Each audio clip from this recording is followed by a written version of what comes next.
Hello, my name is Martins Ribeiro. I'm a commercial and advertising photographer based in Lisbon, Portugal. I'm specialized in product photography with work in areas as diverse as eyewear, jewelry and industrial. I'll be using this image as a reference to help me illustrate some of the techniques that I use. So let me show you briefly all the layers. We have the background layer, which usually is the first and the last image captured in each session. The riff group with 5 different images, each one with its own mask and minor adjustments. The background adjustments that, when toggled on and off, show you the effect it has on the background. The sheen group with 2 different images of the sheen.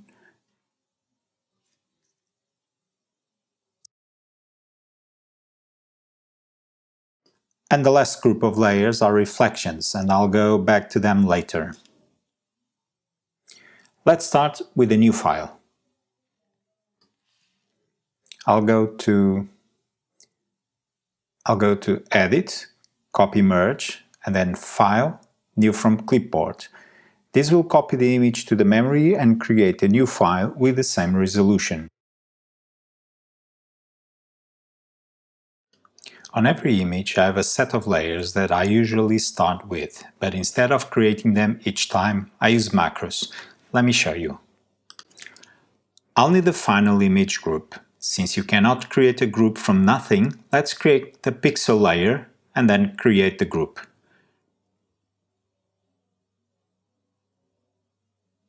Rename it Final Image and delete the pixel layer. We don't need it anymore. Duplicate the group 3 times and rename 1 to Background, 1 to Rifts, and the last one to Sheen. Let's organize this group. Now that we have the groups organized, I'll just copy the top group to memory. Edit, Copy. And now, in the macro panel, I'll start recording and go to Edit, Paste. Stop recording and add the macro to the library. Let's call it Groups. Now let's delete all the groups and check that our macro is working properly. This is a very powerful way of creating macros, and I find it really useful when you need to paste something, a logo or a watermark, on multiple images. You just create the macro and do a batch job applying that macro to all the images. Going back to the file, let me copy the original background and paste it here.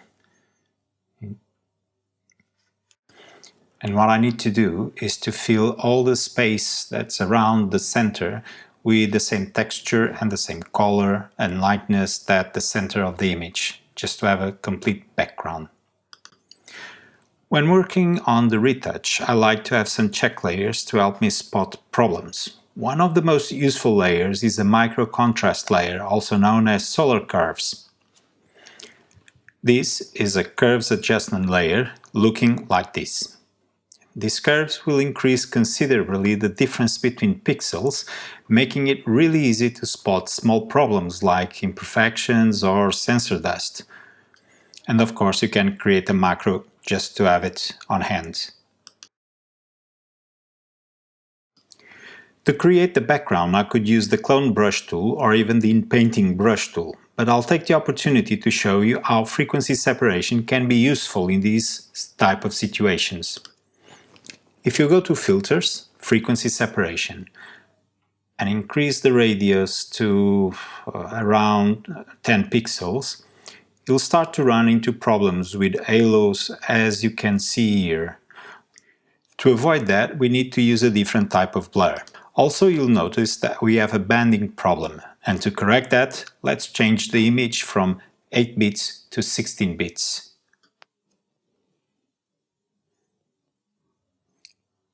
and create a manual frequency separation with median blur.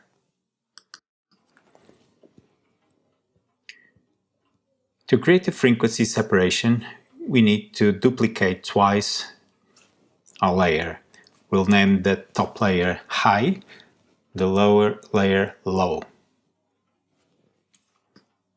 Now on the low layer we go to filters, blur, median blur, and let's put this at 10 pixels. And oh, forgot. Okay. Notice that the edges are sharper. Now let's go to the high and then to filters, apply image, and you have to click and drag the low and then choose equations. Now we're going to replace SR by DR minus SR over 2 plus 0.5. Now copy this, paste below, replace the R from red to G of green, and the same here, replacing the R by B from blue. And now we get a familiar image. We just need to change the blend mode to linear light. And this is how you manually do a frequency separation. Now to correct the background, I'll use the clone brush tool on the high layer. Choosing a point in the middle where the texture is clean, making sure aligned is turned off, and then just stamping the texture in the middle to the edges. And cleaning surfaces that have gradients or the texture is very uniform, like paper or glass or any material like that. Because I've stamped outside of the visible space, I need to go to rasterize and trim.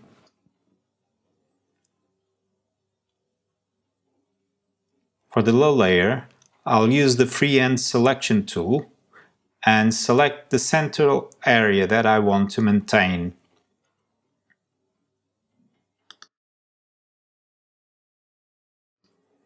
Now I'll invert the selection and then go to Edit in Paint, and this will fill the selection, which is the outside space, with similar texture, color and light from the inside.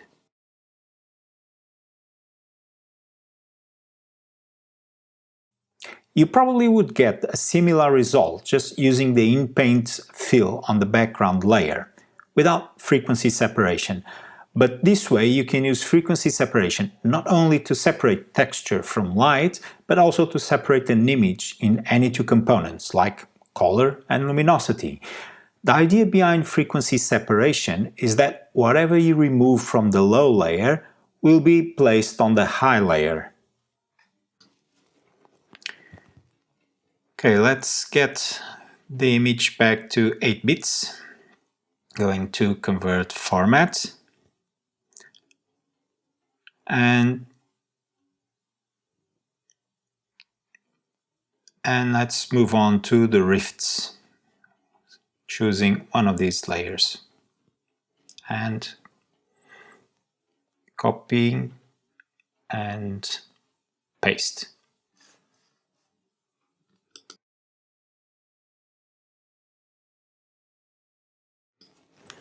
I'd like to show you how I would select the rifts and refine the selection. With the selection brush tool, I'll select this area, trying to have a small brush size and keeping close to the edges. I'll keep doing this around the perimeter of the area that I want to select, and being very careful not to select anything that I don't want.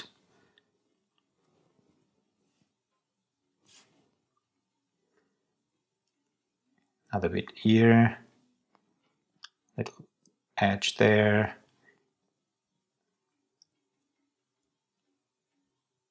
And I think everything, only the middle. Now just increase the size and select everything. Let's check. Now going to refine selection, I'll change a few parameters. I'll disable matte edges, and which gives me a jagged edge instead of a smooth edge. Now I'll increase smooth to quite a bit, about around 7 pixels. And then feather the edge around 1 pixel. And let's see, let's ramp minus 20%. Disabling matte edges will remove the smooth transition of the selection, which fits this type of subject. Smooth will make a better transition, and feather will just blur the edge. And let's create a mask.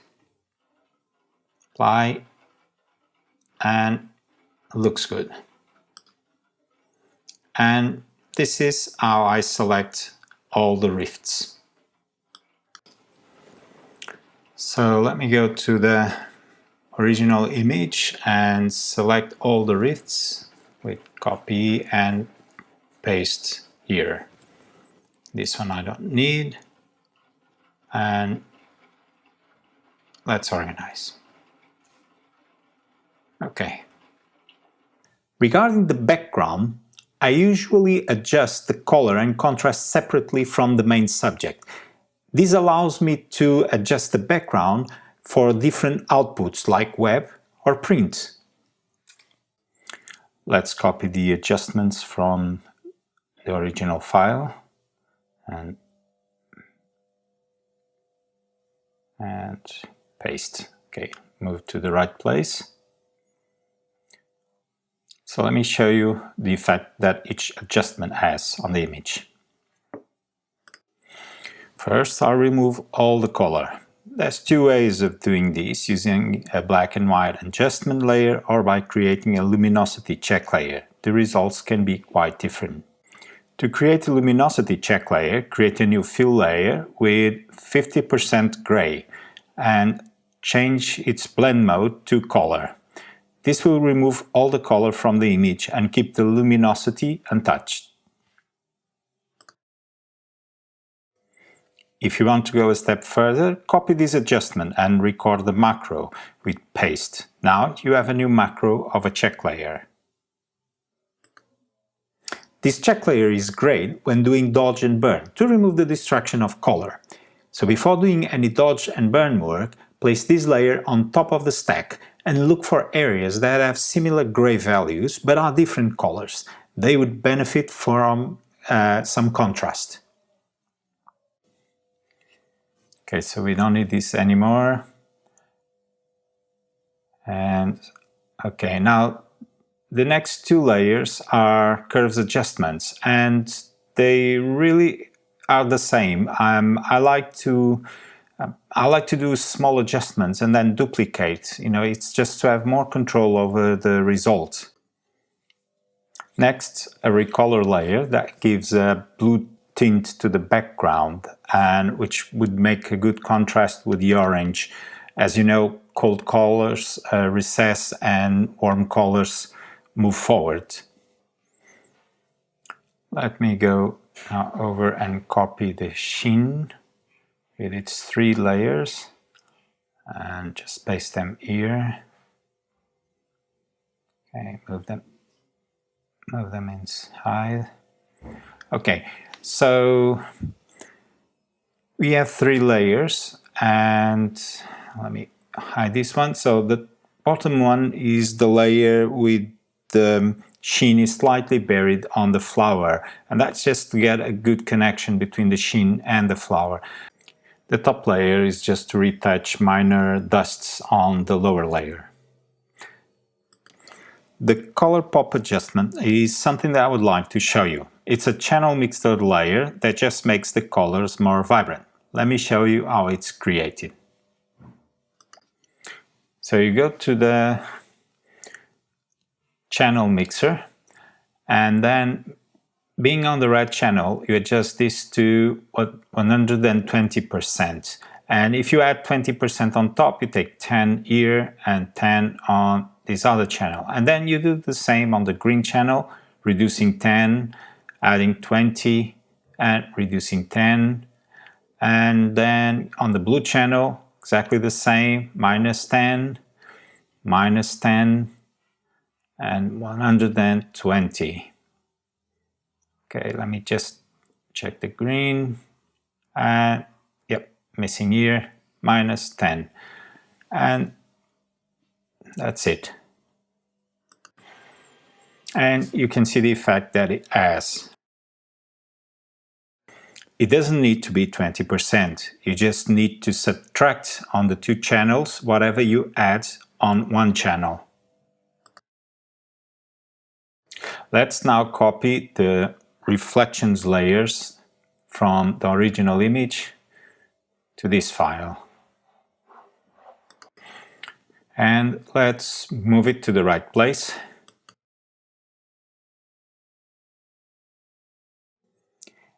Anytime you have an object with a strong color, like this chin, it's normal to have some color reflection on the surroundings.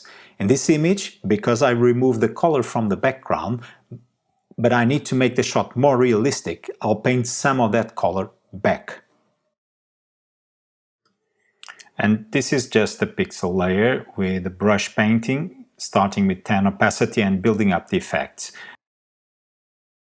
These are all the steps I would normally take in an image like this, but I would like to share you something else. Now, before delivery, I would sharpen the image to its final size and making sure that you're seeing it at 100%. I would go to Edit, Copy Merged, and New from Clipboard. This will give me a clean image. I'll assume for this purpose that the image is already in its final size. Now duplicate and go to Filters and Sharpen, Sharpen, I-Pass. I usually use something around 0.5, half a pixel basically. This value will depend on the image size, but I find half a pixel to work most of the time. Now just change the layer blending to linear light, and there you have it. Check the sharpness at 100% zoom and duplicate the layer if needed. But for this image I just need one layer.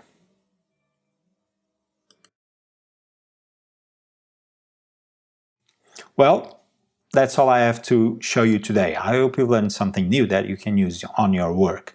If you have any questions, just leave on the comments below and I'll try to get back to you as soon as possible. I've prepared a few macros for you to download and a link should be in the description. Thank you for bearing with me, stay safe and stay creative.